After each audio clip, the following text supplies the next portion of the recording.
Hi friends. నేనిప్పుడు మీకు చాతుర్మాసం గురించి నాకు తెలిసినవి చెప్తున్నాను ఫ్రెండ్స్. తెలుసుకుందాము. ఆషాఢ శుద్ధ ఏకాదశిని శయన ఏకాదశి అంటారు.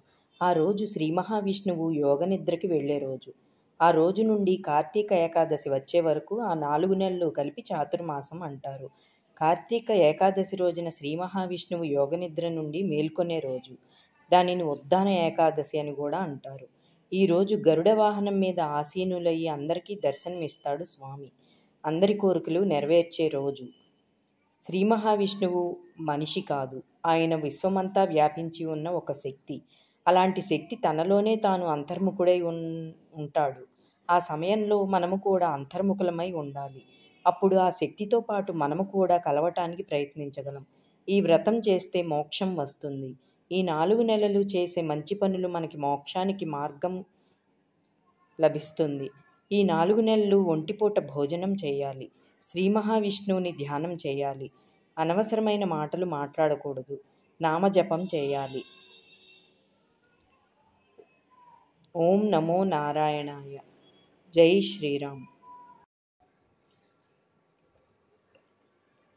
నేను ప్రతి సంవత్సరం నాకు చీరాల నుండి ఈ కార్డ్స్ వస్తాయండి. ఇట్లా హరే రామ రామ రామ హరే హరే, హరే కృష్ణ కృష్ణ కృష్ణ హరే హరే అని చెప్పి ఈ మాలతో నేను జపం చేస్తాను. ఇలా ఎన్ని దండలు తిప్పితే అంత అంకె వేయాలి.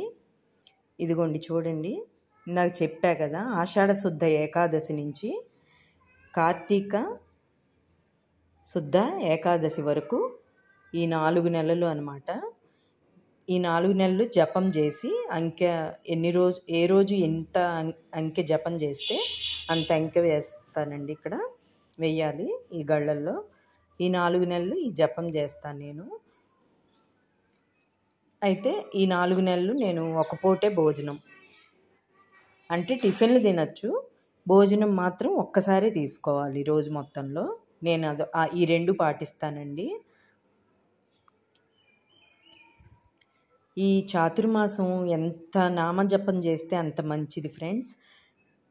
ఒకవేళ ఈ కార్డ్స్ మీ దగ్గర లేకపోయినా కానీ రామనామం కానీ విష్ణుమూర్తి నామం కానీ ఏ నామమైనా ప్రతిరోజు చదువుకోండి ఫ్రెండ్స్, చాలా మంచిది.